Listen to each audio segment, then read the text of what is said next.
বাংলাদেশের একটা মাদ্রাসা আছে এখন, তৃতীয় লিঙ্গের মাদ্রাসা, ঢাকা কামরাঙ্গীরচরে। ওই মাদ্রাসা যিনি প্রিন্সিপাল মুহতামিম, উনি উজানি মাদ্রাসা একদিন আসছেন, বড়দের কাছ থেকে কিছু পরামর্শ নেওয়ার জন্য। উনি সফরে বের হয়েছেন, বেশ কিছু মাদ্রাসা সফর করবেন। তা আমাদের কাছ থেকে জানতে আসছেন, চাঁদপুরে আমরা যদি এরকম কোনো পরিকল্পনা করি, থার্ড জেন্ডারের জন্য একটা মাদ্রাসা করা যায় কিনা, থার্ড জেন্ডারদের বিষয়ে শরীয়তের ইসলামের সিদ্ধান্তগুলো কি, বড়দের কাছ থেকে এই সমস্ত পরামর্শ নেওয়া। আমি বললাম, আপনার পরামর্শ আপনি নেন, সেটা হলো আপনার বিষয়, কিন্তু আপনাকে পেয়ে তো আমার জানার অনেক কিছু আছে। আপনি যে মাদ্রাসা দিয়েছেন, এই মাদ্রাসায় যে হিজড়ারা ভর্তি হয়েছে, তারা কি পুরুষ না নারী? আপনার কাছ থেকে না আমি তথ্য নেব। মসজিদে আপনি বাধা দিবেন কাকে? পুরুষকে না নারীকে না হিজড়াকে? সে কে? এ হলো এক বিষয়। আরেক বিষয় হলো, সে যার ঘরে জন্ম নিয়েছে তার সম্পদের মধ্যে সে কিভাবে পাবে, পুরুষের মতো না নারীর মতো? তা আপনি যদি ডিসিশনে না যাইতে পারেন, সিদ্ধান্ত নেবেন কিভাবে? কথা কি বুঝতেছেন? আলোচনাই নাই, কেউ আলোচনা করে না এগুলি। এখন আমারও তো এটা আলোচনার বিষয় ছিল না, এখন হঠাৎ বললাম না, মনে হয়েছে জানা বিষয়। এমনি এগুলি নিয়ে আলোচনা করেছি আমি কয়েক জায়গায়। এই মাসের শুরুতে একটা আলোচনা করেছি রামগঞ্জ, লক্ষ্মীপুরে। সেখানে অনেক সুধীজন ছিলেন, তাদেরকে আমি বলেছি, একজন পরিচিত একজন অধ্যাপক স্যারকে আমি বলেছিলাম, স্যার আপনার কাছে যদি এই ব্যাপারে কোনো আপগ্রেড থাকে, নতুন কোনো তথ্য থাকে, আমাকে হেল্প করবেন। আমি এই বিষয়টা নিয়ে চর্চা করতেছি, গবেষণা বলা একটু কঠিন, চর্চা করতেছি।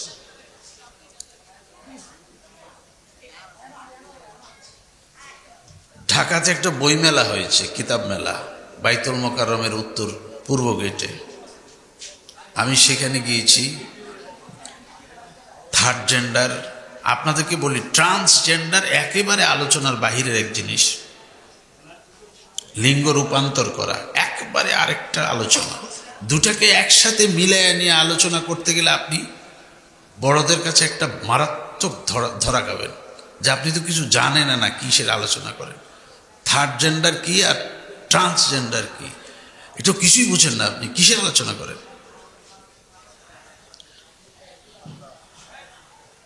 গুরুত্বপূর্ণ একটা বিষয় হচ্ছে, মানুষকে আল্লাহ বিভিন্ন রূপ আর আকৃতি দিয়ে সৃষ্টি করেছেন আল্লাহর কুদরত প্রকাশের জন্য। গোটা পৃথিবীর মানুষের রং একরকম না, মানুষের কদ, স্ট্রাকচার, অবয়ব একরকম না, চেহারা সুরত একরকম না। একই মায়ের ঘরে বিভিন্ন রূপ, এটা আল্লাহর কুদরতের প্রকাশ। এখন মিন জাকারিন আও উনসা, আল্লাহ হয় নারী তৈরি করেছেন, না হলে পুরুষ। বাকি এরা কি? প্রথম আলোচনা, কাদিম ফোকাহে কেরাম, আগের দিনের ফকিগণ একটা ডিসিশন নিয়েছেন। বর্তমান সময়ের বিশ্ববরেণ্য আলেমদের মধ্যে একটা পরামর্শ হয়েছে। তো বর্তমান সময়ের বিশ্ববরেণ্য আলেমদের মধ্যে আল্লামা তাকি উসমানী হাফিজাহুল্লাহ, ওনার মাদ্রাসা দারুল উলুম করাচি, পাকিস্তান, ওই দারুল উলুম করাচির এফতা বোর্ড, যেটা ওই এফতা বিভাগের থেকে এই বিষয়ে একটা ফতোয়া আসছে, লেখা আসছে। 18 সালে 2018-তে পাকিস্তানের ট্রান্সজেন্ডার আইনটা কৌশলে পাশ হয়ে গিয়েছিল, আপনাদের দেশেও প্রায় কাছাকাছি চলে গিয়েছিল। থার্ড জেন্ডার না, ট্রান্সজেন্ডার, রূপান্তরিত হওয়া, ছেলে পুরুষে রূপান্তরিত হওয়া, পুরুষ নারীতে রূপান্তরিত হওয়া, এটা পাশ হয়ে গেছে পাকিস্তানে। পরবর্তীতে রায়টা স্থগিত হয়েছে যখন জানাজানি হয়ে গেছে। আপনাদের দেশের মানুষ আগে জেনে গেছেন, যার কারণে আইনটা পাশ করতে পারেনি।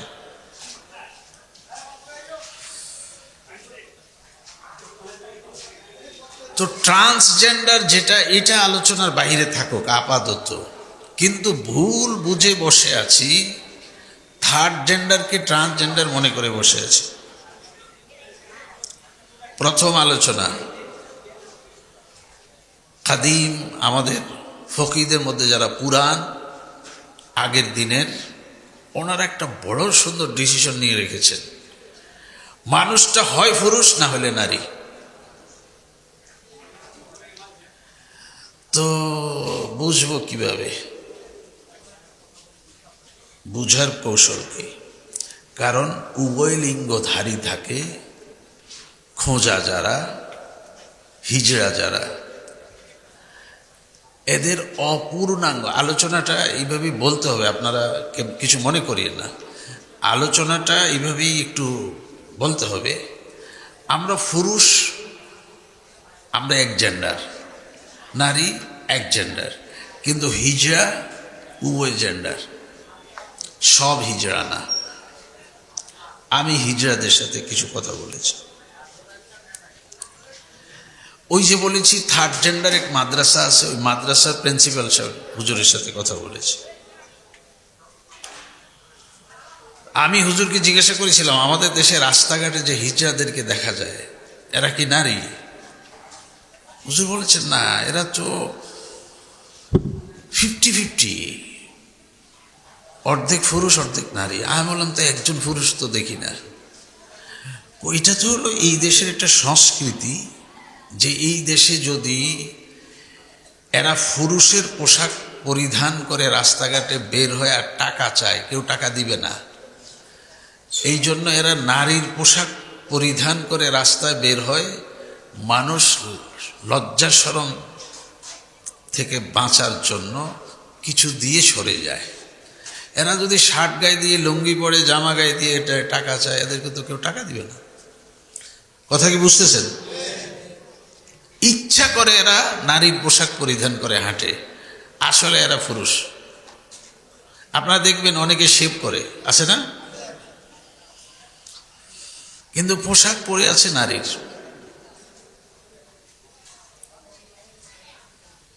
এখন ডিসিশন কি হবে? মনে করেন আপনার, এটা বললে কি সমস্যা, আপনারা আবার খারাপ মনে করবেন, আমার দিকে রাখি। আমার ঘরে এরকম একটা সন্তান জন্মগ্রহণ করেছে। এখন আমার ইন্তেকালের পরে আমার সম্পদ বন্টন করার সময় এই সন্তানটা কিভাবে সম্পত্তি পাবে? আল্লাহ তো ভাগ করেছেন নারীর জন্য আর পুরুষের জন্য। খোঁজা যারা, খুমসা যারা, আরেকটা কি হিজড়া যারা, তাদের জন্য তো আল্লাহ কোনো কিছু বলেন নেই। তো এরা কোত্থেকে সম্পদ পাবে? এই না বুঝেই তো এদেরকে রাস্তায় পাঠিয়ে দিয়েছেন। এরা তো আপনার ঘরের সন্তানের ছিল, এদেরকে রাস্তায় পাঠিয়েছেন কেন? শুধু না জানার কারণে। শোনেন, এই কথাগুলি বলি, স্পষ্ট বুঝে রাখেন। একজন নারী বাচ্চা হয় না, 1 বছর, 2 বছর, 10 বছর, না, কোনো সন্তান হয় না। পরে আপনারা কি বললেন? এটা বন্ধা, এটা ভাঁজা, সে বাচ্চা জন্মদান করার ক্ষমতা নেই। ডাক্তার দেখাইছেন, ডাক্তার বলেছে তার জরায়ু নাই, অপূর্ণাঙ্গ জরায়ু, বাচ্চা ধারণ ক্ষমতা নেই। অথবা ডাক্তার বলেছে তার ডিম্বাণুতে, শুক্রতে ডিম্বাণু থাকে না, যেটার কারণে বাচ্চা জন্ম হবে না। আমাদের গ্রামের ভাষায় সে বন্ধা। এই নারীটাকে আপনি নারী কেন বলেন? আচ্ছা, এটা তো একটু খারাপ শোনা গেল, নারীর বদনাম করলাম। পুরুষের কথা বলি। আমাদের মধ্যে অনেক পুরুষ আছেন যাদের শুক্রে কীট নেই, তার সন্তান হবে না। এখন এই পুরুষটাকে আপনি পুরুষ কেন বলেন? অনেক পুরুষ সন্তান হয় না।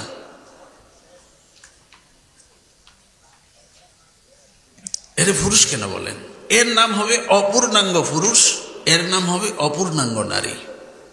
নারী ঠিক আছে কিন্তু অপূর্ণাঙ্গ, পুরুষ ঠিক আছে কিন্তু অপূর্ণাঙ্গ। ঠিক হিজড়ারা এই ক্যাটাগরির মানুষ। হিজড়া যারা, তারা এই ক্যাটাগরির মানুষ। হয় অপূর্ণাঙ্গ নারী, না হলে হয় অপূর্ণাঙ্গ পুরুষ। এবার বুঝেন, একজন হিজড়ার বিয়ে হয়েছে, ওই যে বলেছি অনেক হিজড়াদের সাথে কথা বলেছি, 5 বছর ঘর সংসার করেছে, বাচ্চা হয় না, পরে তালাক হয়ে গেছে। তো সে মেয়ে, পরে পরীক্ষা জানা গেল সে হিজড়া। কি জানা গেল? সে উভয় লিঙ্গধারী না। আল্লাহ, এটা তো আর বোঝানো যাবে না। সে উভয় লিঙ্গধারী না, শুধু তার জোড়ায়ু নাই, বাচ্চাদানি নাই, এজন্য বাচ্চা হয় না, তাকেও হিজড়া বলা হয়েছে। আমি এই জন্য বলেছি, আধুনিক উলামায়ে কেরাম, বর্তমান সময়ের উলামায়ে কেরাম আধুনিক চিকিৎসা বিজ্ঞানের সাথে কথা বলে ভিন্ন ফতুয়া তৈরি করেছেন। এই ভিন্ন ফতুয়াটা আমি বলছি না, আমি কাদিম ফতুয়াটা নিয়ে আলোচনা করতেছি, তাহলে জোর দেওয়া যাবে। থাক, আজকে এই বিষয়ে আলোচনা হোক। আপনারা কি শুনবেন এই বিষয়ে আলোচনা? আচ্ছা,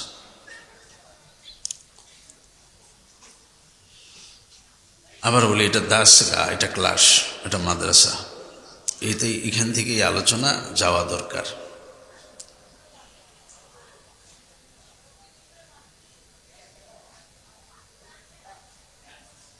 উভয় লিঙ্গধারী যে সমস্ত নারী পুরুষ, এদের ব্যাপারে শরীয়তের ফায়সালা হচ্ছে এরা পুরুষ না নারী, এটা বোঝা যাবে এই পদ্ধতি। এটা হলো কাদিম মাসালা, পুরান মাসালা। এটা বোঝা যাবে এইভাবে, তাদেরকে জিজ্ঞাসা করতে হবে তুমি পিশাব করো কিভাবে।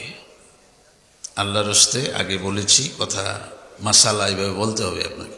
তাকে জিজ্ঞাসা করতে হবে তুমি পিশাব করো কিভাবে। শালীন জবাব আছে, শালীন ভদ্র জবাব। পুরুষের মতো পিশাব করো না নারীদের মতো পেশাব করো।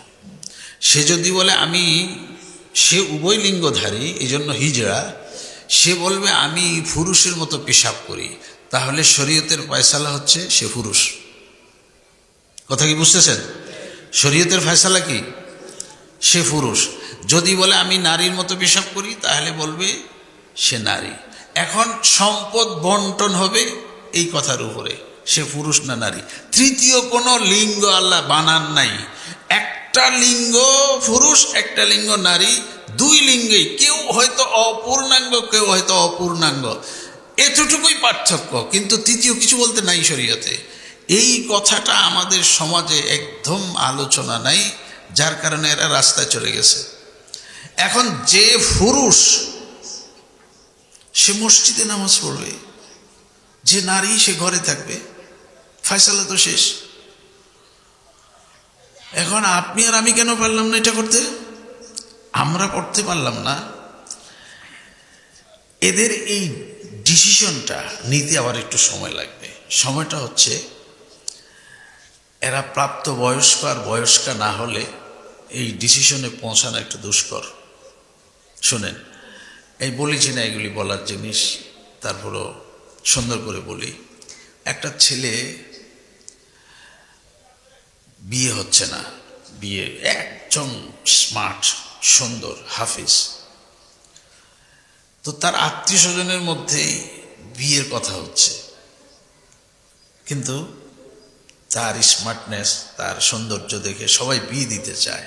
কিন্তু একটা কথা সবাই জানে আত্মীয় স্বজনের ভিতরে, আমরা ছোটকাল থেকেই তাকে দেখেছি, সে অপূর্ণাঙ্গ পুরুষ।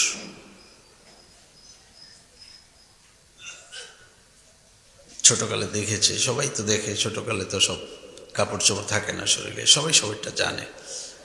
মানে এখানে উভয় লিঙ্গ না, এখানে একই লিঙ্গ কিন্তু অপূর্ণাঙ্গ, ছোটোকালে আমরা দেখেছি। আচ্ছা, এই জন্য আচ্ছা বিয়ে শাদী হচ্ছে না, আমি তার একজন কাছের মানুষ এবং সে আমাকে একটু শ্রদ্ধার চোখে দেখে, এই জন্য আমি এই বিষয়টা তার কাছ থেকে জানতে চাই না। আমি একজন লোক ঠিক করেছি, আমি বললাম যে আপনি কথায় তার সাথে একটু কথা বলে দেখেন তো ছোটকালে তার যে সমস্যাটা ছিল এটা কি আছে না চলে গেছে। তো সে বলেছে না আমার তো কোনো সমস্যা নেই। কেন আপনার ব্যাপারে তো ছোটকাল থেকে একটা কথা শুনি, বলে যে সেটা তো এখন নাই, আমি বালেগ হয়েছি, একটা প্রাপ্তবয়স্ক পুরুষ, যেরকম আমি ওরকম। তারপরে আমি বললাম যে আলহামদুলিল্লাহ আমার স্যাটিসফাই হয়েছে। তখন আমি একটা বিয়ের কথা চলছে, তাই সেখানে বললাম যে কোনো সমস্যা নেই, বিয়ে হয়ে যাক। এখন তার 3টা সন্তান আছে, দিব্যি ঘর সংসার করতেছেন। বালেগ হওয়ার পরে একেবারে সুস্পষ্ট হবে সে কোন লিঙ্গের মানুষ, যদি এটা উভয় লিঙ্গধারী হয় তাহলে একটু ঝামেলা, নাহলে আর কোনো ঝামেলা থাকে না। তো মোহতারাম, এই যে আমাদের মধ্যে ব্যতিক্রমী মানুষ জন্মগ্রহণ করে, আচ্ছা এটা শুধু হাজীগঞ্জ বলবো, এর বেশি বলবো না, একদম সুনির্ধারিত করে বললে চিনে ফেলবেন, এরকম একটা দোকানদার আমাকে গোপনে তার দোকানের পিছনে নিয়ে গেলেন। হুজুর আমরা একটা বড় সমস্যা পড়ে গেছি। কি সমস্যা? আমার এক ভাগ্নির ঘরে বাচ্চা হবে, কিন্তু আল্ট্রাসোনোগ্রাম মেশিনে ধরা পড়েছে তার মাথা অনেক বড়, বাচ্চার শরীরে থেকে মাথা বড়। এখন এই বাচ্চা ডাক্তার বলতেছে দিন দিন মাথা বড় হবে, স্বাভাবিক জন্মগ্রহণ করার পরেও সে মাথা বড় হয়ে একসময় মরে যাবে। এখন আমরা চাচ্ছি এখনই এটা শেষ করার জন্য। এখন শরীয়তের অনুমতি কি? আমি বলছিলাম এক বিন্দু অনুমতি নাই শরীয়তের। কথা কি বুঝতেছেন না? এক বিন্দু অনুমতিও নাই শরীয়তের। তো পরে এই যে কি হবে এটা আপনার চিন্তার দরকার কি? যার বান্দা যার বান্দি সে চিন্তা করবে কি হবে না, আপনার চিন্তার দরকার কি? পেট ব্যথার আগে মাথা ব্যথা শুরু হয় তো বলে বাচ্চা হইব, এটা আরেকটা কথা। আমি ওই যে বাড়িতে মাহফিল শেষ করে যাই, তো অনেক সময় আশেপাশের মানুষ ওই প্রসব ব্যথা উঠলে পানি পড়া নিতে আসে বাড়িতে। তো রাত 12টা বাজে একজন আসছেন, এই পোলের উপরে বাড়ির সামনে একটা ব্রিজ পোল, এটার মধ্যে বসে আছে। গাড়ি থেকে নেমে বললাম যে ভাই আপনি এত রাত্রে এখানে? চোখ করলো যে আমার তো বাড়িতে একটু সমস্যা, একটু পানি পড়া লাগে। আমাদের গ্রামে এটাকে বলে খালাসের পানি পড়া, বুঝেন না আপনারা? আগের দিনে মানুষই বলতো একটু খালাসের পানি পড়ার লেগে আছে। তো আমি বললাম যে দিনকাল ঠিক আছে, সব সময় টময় সব ঠিক আছে? সব ঠিক আছে, ডাক্তার আজকে ডেট দিয়েছিল কিন্তু এখনো হচ্ছে না। আমি বললাম যে ব্যথা উঠেছে, প্রসব ব্যথা উঠেছে? তো বলে যে না এখনো তো ব্যথা উঠে না। তা আমি বললাম যাদের পেট ব্যথার আগে মাথা ব্যথা শুরু হয় আমি তা করে পানি পড়া দিই না। এই তো আর বুঝেন না, আর বুঝেন না। ডাক্তার কি আপনাকে সুনির্ধারিত একদিনে এই দিনই হবে এরকম বলেছে?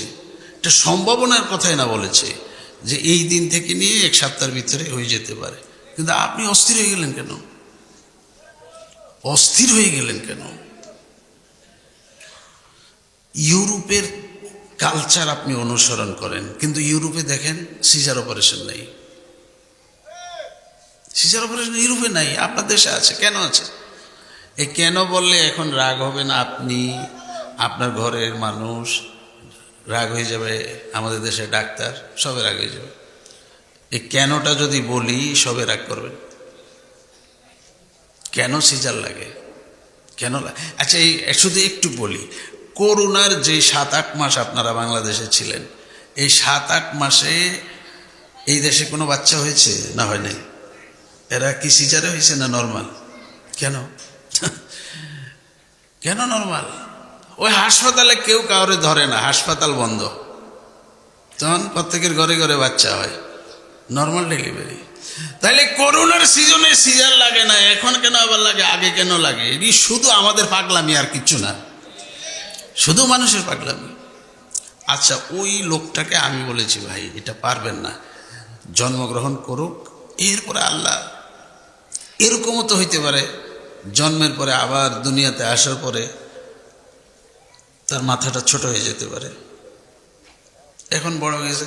আর এই আরেক জগৎ আলমে রেহেম বলে, ওই মায়ের পেটকে শরীয়তের ভাষায় আলমে রেহেম। এই আরেক জগতের খবর নেওয়ার আমার দরকারটা কি? দরকারটা কি? আচ্ছা ঠিক আছে, যদি পরের জগতের খবর নেন তাহলে একটু খবর নেন না, আপনার আব্বা আম্মা দাদা যারা কবরে তারা কেমনে আছে একটু খবর নেন না। তো হেন চলে না কেন? ঘোড়া সব জায়গায় চালাইতে পারেন না কেন? হেন খবর নেন না যায়? তো এটা আল্লাহর কাছে ছেড়ে দেন না, এটা আল্লাহ কুদরতের নেজামে হচ্ছে, তো আল্লাহর কাছে রেখে দেন, তাইলে হলো। আচ্ছা, তো জেন্ডার ভিত্তিক এই যে জটিলতা আমাদের দেশে, এটা তো পৃথিবীর আরো দেশে আছে, কই আরো দেশে তো এই জটিলতা নাই। এই জন্মগ্রহণ, এই জেন্ডার, এই থার্ড জেন্ডার, এ তো আরো পৃথিবীতে আছে। আপনাদের দেশে কেন এগুলি নিয়ে এত আন্দোলন? কেন ঘোষণা করতে হচ্ছে রাষ্ট্রীয়ভাবে যে হিজড়ারাও মানুষ, এরা হচ্ছে তৃতীয় লিঙ্গ? এদেরকে গত ৫-৭ বছর আগে মানুষ হিসেবে স্বীকৃতি দিয়েছে, তার আগে তো এরা মানুষও ছিল না, এরা মানুষও ছিল না। আল্লাহ বলেছেন আমি দুইটা মানুষ তৈরি করেছি, একটা নারী একটা পুরুষ, আর তৃতীয় কিছু নেই, তৃতীয় বলতে কিছু নাই। আচ্ছা, একজন অভিভাবক আসছেন, তার ছেলে মাদ্রাসায় পড়ে, তো পরিচিত হয়ে যায় তো দিন দিন। একদিন বললেন যে হুজুর আমি তো এক সমস্যায় আছি। কি সমস্যা? আমার এই ছেলের বোন, মানে আমার আরেকটা মেয়ে আছে, এ একটু ব্যতিক্রম। কি ব্যতিক্রম? এই বিয়ে শাদীর বয়স হয়েছে কিন্তু তার মোষ উঠতেছে, এখন মনে হয় যেন কয়েকটা দাড়িও উঠবে ভাব। এখন হুজুর এটা লইতে একটা মুসিবতে পড়ে গেছে। আমি বললাম যে এটা শুধু চিকিৎসা দরকার, ও হরমোন সমস্যায় ভুগতেছে, তার শরীরে পুরুষালী হরমোন বেশি, নারীর হরমোন কম। আপনি একজন হরমোন ডাক্তার দেখান, সে ঠিক হয়ে যাবে। 2 মাস ওষুধ খেয়েছিলেন, ঠিক হয়ে গেছে। এরকম অসংখ্য ছেলে মেয়ে পুরুষালী ভাব থাকে, ছোটকালে চিকিৎসা করলে এগুলি ঠিক হয়ে যায়। কারোর ভিতরে নারীর ভাবটা বেশি থাকে, কারোর ভিতরে পুরুষের ভাবটা বেশি থাকে, এগুলি চিকিৎসা করলে ঠিক হয়ে যায়। হরমোন সমস্যার কারণে এটা হয়। তো আমরা তো এগুলি নিয়ে কোনো আলোচনা করি না। মসজিদের মেম্বার থেকে যদি কথাগুলি মানুষের কাছে পৌঁছে যায়, আমরা যদি ওয়াজ মাহফিলে কথাগুলি বলি, মানুষ আবার জেনে যাবে। আল্লাহ মাত্র 2 দল মানুষ সৃষ্টি করেছেন, হয় পুরুষ না হলে, এটা আপনারা মুখস্থ করেন, তৃতীয় কোনো কি নেই সম্প্রদায়, জাত আল্লাহ মানুষের নামে সৃষ্টি করেন নাই। আচ্ছা, একজন মানুষ জন্মসূত্রে অন্ধ, চোখ 2টা নাই, এরা মানুষ না? হ্যাঁ, বাবার সম্পত্তি পাইব না, কেমনে পাইব? সে না অপূর্ণাঙ্গ। চোখ নাই, এটা মানুষ হয়েছে কেন? এটা পূর্ণাঙ্গ না অপূর্ণাঙ্গ? বলেন না, যার চোখ নাই সে পূর্ণাঙ্গ না অপূর্ণাঙ্গ? অপূর্ণাঙ্গ। তো সে আপনার বাবার সম্পত্তি পায় কেমনে? হিজড়া হইলে সমস্যা হয়েছে কি? হিজড়ার রাস্তার বাইক করে দিচ্ছেন কেন ঘরের থেকে? সে অপূর্ণাঙ্গ, এতটুকু না বলতে পারেন আপনি, এর বেশি তো কিছু বলতে পারেন না। সে অপূর্ণাঙ্গ, হয় নারী না হলে পুরুষ। ঘর থেকে বাহির করলেন কেন? আমরা ঘর থেকে বাহির করে দেওয়ার পরে কি হয়েছে? আমেরিকার এক সংস্থা তাদেরকে নিয়ে গেছে, নিয়ে আপনাদের দেশে যত অপকর্ম আছে ওদেরকে দিয়ে করায়। এদের সংখ্যা বাড়ানোর জন্য ট্রান্সজেন্ডার পদ্ধতি চালু হয়েছে, এদের সংখ্যা বাড়ানোর জন্য। সমকামিতার আলোচনা আরো অনেক পরে, অনেক পরে। সমকামিতার মাধ্যমে এই দেশকে নাপাক করার এক ষড়যন্ত্র চলছে, এই আলোচনা তো আরো অনেক পরে আসবে। আগে জেন্ডারে তো ঠিক করতে পারলেন না। স্কুলে গেলে, মাদ্রাসায় গেলে ভর্তি করাবেন, ছেলে না মেয়ে এটা তো হইবই, আপনি কি বলে ভর্তি করাবেন? এই যে ভোটার আইডি কার্ড, যদি তৃতীয় লিঙ্গের আইনটা রাষ্ট্রীয়ভাবে না থাকতো, এরা তো ভোটার হইতে পারলো না। এখন তারা ভোটার হয়েছে, মানে মানুষ হিসেবে স্বীকৃতি পাওয়ার পরে তারা ভোটার হইতে পারছে না, তো ভোটার হওয়ার ক্ষমতা ছিল না তাদের। একটা হিজড়া লাখ লাখ টাকার মালিক, সে হজে যাবে, সে কিভাবে যাবে? কোন পোশাক পরে যাবে? কতগুলি জিনিস আপনাকে সমাধান করতে হবে, কতগুলি জিনিস জানতে হবে। তো মোহতারাম, তালিমি জলসা এখনো কাদিমে আছি, কাদিম। আপগ্রেড ভার্সন যেটা, নতুন ফাতোয়া যেটা, বড়দের সিদ্ধান্ত, সেটার আলোচনা এখনো করতেছি না। কাদিম সিদ্ধান্তটা ফেলে দেওয়ার মতো না, কিন্তু এখন কিছু গবেষণা হয়েছে, আরো কিছু জটিলতা আছে। এটাকে কিতাবের ভাষায় খুনসাই মুশকিলা বলে। আলেম আছেন এখানে, আছেন অনেক আছেন। খুনসাই মুশকিলা, বিব্রতকর হিজড়া, কঠিন হিজড়া। এদের ব্যাপারে ডিসিশন নেওয়া যাচ্ছে না। ওই যে বলেছি, কাদিম একটা ধারণা আছে, পেশাব করে কিভাবে ওইভাবে ডিসিশন হবে, কিন্তু একটা জটিল বিষয় আছে যেটা এখনকার চিকিৎসা বিজ্ঞান প্রমাণ করেছে। সেটা হলো পেশাব করে পুরুষের মতো, কিন্তু তার পরীক্ষা করে দেখা গেছে তার মধ্যে ডিম্বাণু আছে, মানে বাচ্চাদানির মধ্যে যে ডিম বের হলে বাচ্চা জন্মগ্রহণ হবে, এই জাতীয় কিট তার মধ্যে আছে। তার মধ্যে পুরুষের কিট নেই। সে নিতে পারে, সে দিতে পারে না, তার পেটে ধারণ করতে পারে, কিন্তু পেশাব করে পুরুষের মতো। খুনসাই মুশকিলা, এটা হলো জাদিদ মাসালা, আপগ্রেড ভার্সন হচ্ছে এটা। এদেরকে নিয়ে হচ্ছে বিপদ সিদ্ধান্ত নেওয়া।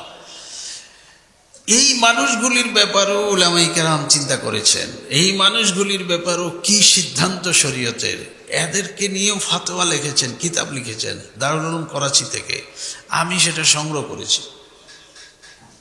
বলেন আলহামদুলিল্লাহ। আমি সংগ্রহ করেছি মানে আমি বড় আলেম হিসাবে না, আমার কৌতূহল থেকে। কৌতূহল মানে আমার মধ্যে একটা প্রেরণা, এটা আমি শেষ করব, দেখব শেষ কোথায় এটা।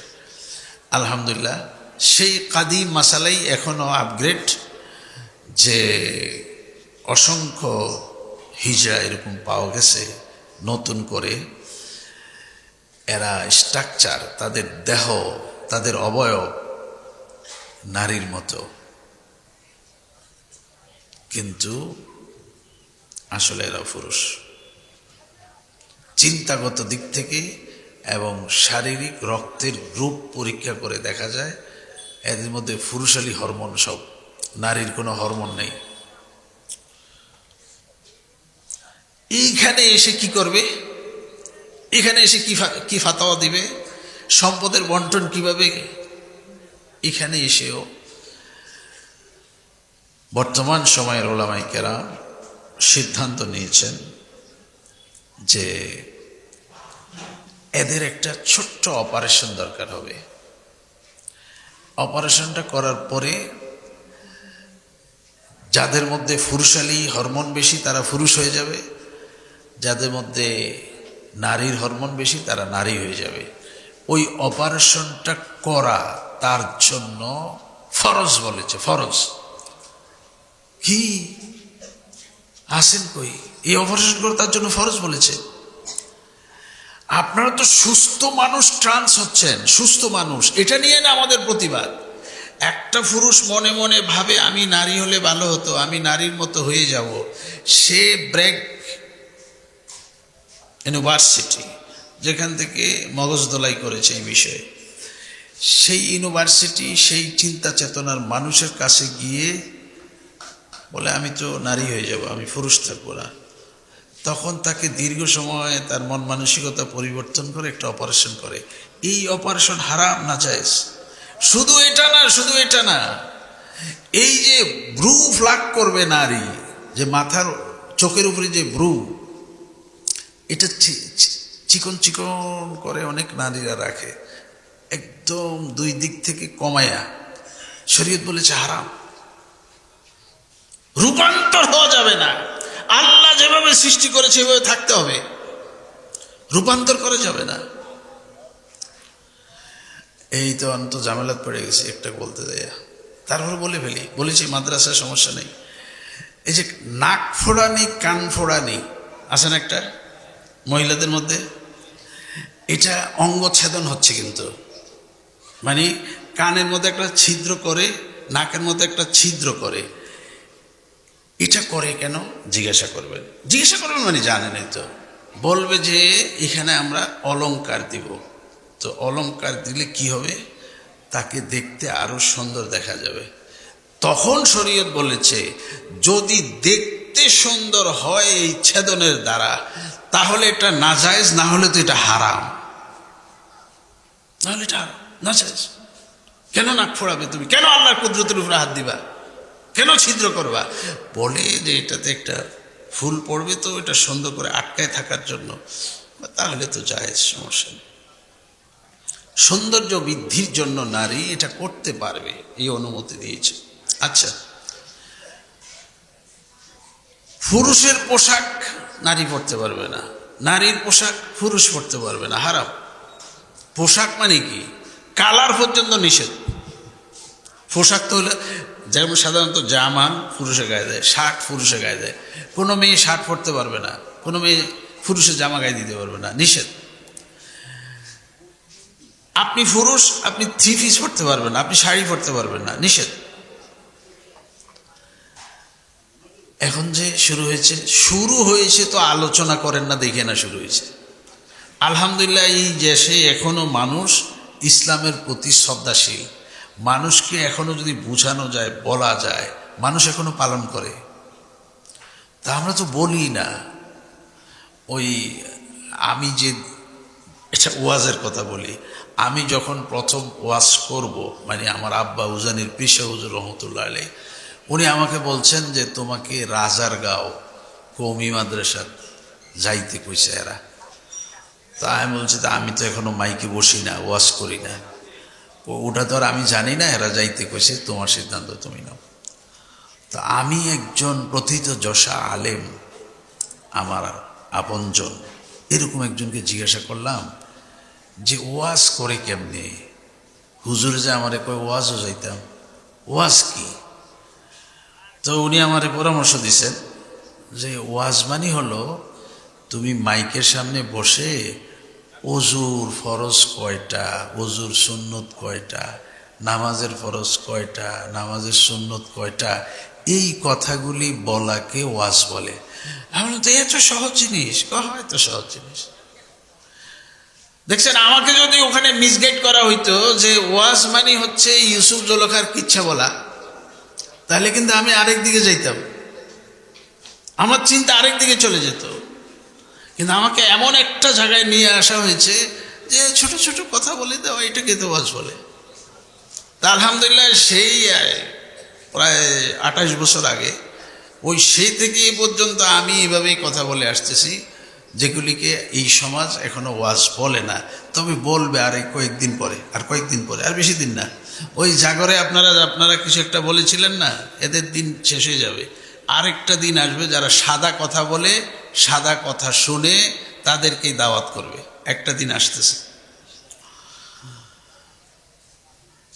বিশ্ববরেণ্য আলেম, শুধু বাংলাদেশের না, বাইতুল মোকাররমের যিনি খতিব মুফতি আব্দুল মালিক সাহেব হাফিজাহুল্লাহ, উনি কি ওয়াজে চিল্লায়? উনি আরো এক ওয়াজের মধ্যে বলছে যারা হাত নাড়াই ওয়াজ করে এটা আকাবের আসলাবের বিপরীত ওয়াজ। আচ্ছা যাক, ওটা আরেক আলোচনা। তো মহতারাম, যে বিষয়টা বলতেছিলাম, মানুষের জেন্ডার দুইটা, এর বাইরে না। কোনোটা হয়তো অপারেশন লাগবে, কোনোটা হয়তো চিকিৎসা লাগবে, কোনোটার হয়তো হরমোন সমস্যা আছে। এই চিকিৎসাগুলি করে নিলেই তারা সুস্থ হয়। সে নারী হবে, না হলে পুরুষ হবে। যে পুরুষ সে পুরুষের সাথে থাকবে, যে নারী সে নারীর সাথে থাকবে। ব্যতিক্রমও আছে। এটাকে খুনসাই মুশকিলা বলে। যেমন একজনের চোখ নাই, ওই যে শুরুতে বলেছি, একজনের দুই পায়ে শক্তি নাই, হাঁটতে পারে না। আচ্ছা, দুই পায়ে যার শক্তি নাই, হাঁটার কোনো শক্তি নাই, সে নামাজ রোজা খাওয়া দাওয়া কোথায় করবে? ঘরে। কোথায় করবে? ঘরে। একটা খুনসা যদি, একটা হিজড়া যদি এরকম মুশকিলা হয়, মুশকিলা খুব কম, মানে খুনসায় মুশকিলা, বিব্রতকর খুনসা যারা, যাদের নিয়ে ডিসিশন না মুশকিল, মানে যে বললাম তার শরীরের স্ট্রাকচারটা হচ্ছে নারীর, কিন্তু ভিতরে ভিতরে সে পুরুষ, ভিতরে ভিতরে সে কি পুরুষ। তাহলে স্ট্রাকচার যদি নারীর হয়, তাহলে সে নারীর পরিবেশেই থাকবে। স্ট্রাকচার যদি তার পুরুষের মতো হয়, তাহলে সে পুরুষের পরিবেশে থাকবে। এটা 2-4 জনের ব্যাপারে, হাজারে 2-4 জনের ব্যাপারে হতে পারে খুনসাই মুশকিলার মাসালা। আচ্ছা, তো এবার জানার পরে আমি আমার একটু আলোচনার দিকে যাব, খুব বেশি না। আলোচনা হলো, আমরা এখন জেনে গেলাম আল্লাহ 2 ভাগেই মানুষ সৃষ্টি করেছেন। কিছু আছেন নারী আছেন, কিছু আছেন পুরুষ। এখন পুরুষ আমরা এখন মাহফিলে আসছি, যারা নারী তারা আছেন ঘরে। এই 2 জনেরই একটা আত্মা আছে, আর 2 জনের একটা শরীর আছে। যেহেতু 2 জনকে আল্লাহ 2 হিসাবে সৃষ্টি করেছেন, এই জন্য 2 জনের শরীরের নিয়ম নীতি, স্ট্রাকচার পদ্ধতি ভিন্ন ভিন্ন, কাজও ভিন্ন ভিন্ন, চিন্তাও ভিন্ন ভিন্ন, বুদ্ধিও ভিন্ন ভিন্ন। আচ্ছা, দায়িত্বশীল গোটা সমাজের, গোটা দেশের হচ্ছেন পুরুষ, ফ্যামিলি থেকে নিয়ে দেশ সবাই। নারীরা হচ্ছে তাদের সহায়তাকারী।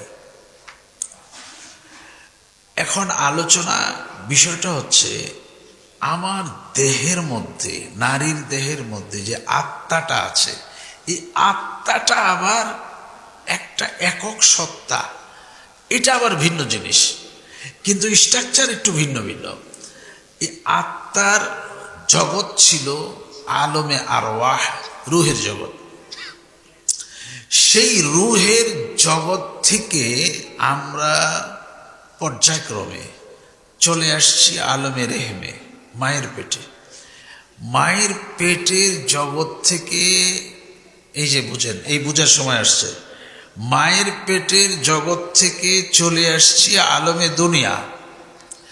মায়ের পেটে আমি ছিলাম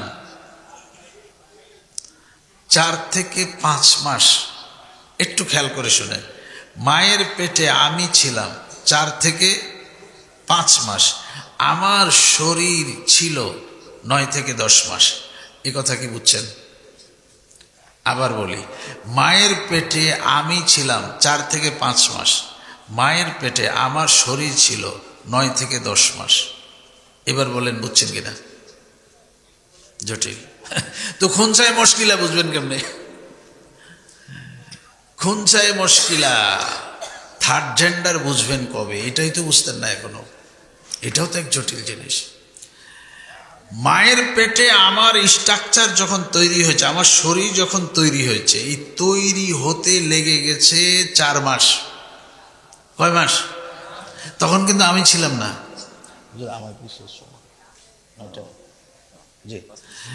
তখন কিন্তু কি ছিল না? মায়ের পেটে যখন আমার শরীর তৈরি হয়েছে, তখন কিন্তু আমি ছিলাম না। আমি ছিলাম রুহের জগতে। কোন জগতে ছিলাম? তো রুহের জগৎ থেকে আমি আলমে রেহেম মায়ের পেটে আসছি আমার স্ট্রাকচার তৈরির 4 মাস পরে। তাহলে আর 4 মাস পরে, মানে যখন আমার বয়স হয়ে গেছে, শরীরের বয়স হয়ে গেছে 9, 10, তখন আমি 5 থেকে 6 মাস পরেই দুনিয়াতে চলে আসছি। তাহলে মায়ের পেটে সন্তান যে 10 মাস থাকে, 9 থেকে 10 মাস, আমি 9 থেকে 10 মাস থাকি না, আমার শরীর থাকে 9 থেকে 10 মাস। আমি থাকি কয় মাস? 5 থেকে 6 মাস। আচ্ছা, এরপরে আলমের দুনিয়া আসছে। আলমের দুনিয়ায় এখনো আমি, যে আমাকে দেখতেছেন, আমি আপনাদেরকে দেখতেছি, শরীরের ভিতরে আমি, আমার সাত জাতটা, সত্তাটা, আত্মাটা, ওটাই আমি। এটা তো মাটি, বলেন। ভিতরে যেটা আছে সেটা হলাম আমি, বলেন। সেটা হলো কি? আর যেটা দেখা যায় এটা হলো কি? মাটি, বলেন। এটা কি? এটা খায় মাটি, তৈরি মাটি, চলেও যাবে মাটিতে, চলে যাবে। আমি মাটির তৈরি না, আমি মাটি খাই না, আমি মাটির ভিতরে যাব না, আমি চলে যাব আলমে বরজখে। কোথায় চলে যাব? আলমে বরজখ মানে মাটির গর্ত না। আলমে বরজখ কিছু আত্মা ইল্লিনে, কিছু আত্মা সিজ্জিনে, কিছু আত্মা আরাফে, কিছু আত্মা পাখা বিশিষ্ট হয়ে জান্নাতে উড়ে বেড়ায়। তাহলে আলমে বরজখ একটা বিশাল জগৎ, এটার পরিচিতি অনেক বড়। এটা কিতাব রূহ বা নুরুস সুদূর ফি আহওয়ালিল কুবুর পড়লে পেয়ে যাবেন। আচ্ছা, আমার সময় শেষ। বাকি কথাটা হলো, আত্মা শরীর থেকে বের হয়ে গেলে আমার এই শরীরের নাম হচ্ছে লাশ। এটার নাম কি? লাশাই, যার কেউ নাই, কিছু নাই। তখন এটা মাটিরটা মাটিকে দিয়ে আসে। আমি চলে গেছি বরজখে। এই যে সকাল থেকে সন্ধ্যা পর্যন্ত আত্মার যত্ন নিলাম না শরীরের যত্ন নিলাম, এটা তো হিসাব করা দরকার। আমার যত্ন নিছি না মাটির যত্ন নিছি?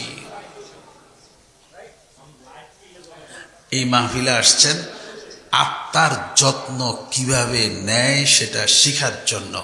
আল্লাহ তাআলা আমাদেরকে শরীরের যত্নের পাশাপাশি আত্মার যত্ন নেওয়ার তৌফিক দান করেন। ওয়া আখির দাওয়ানা।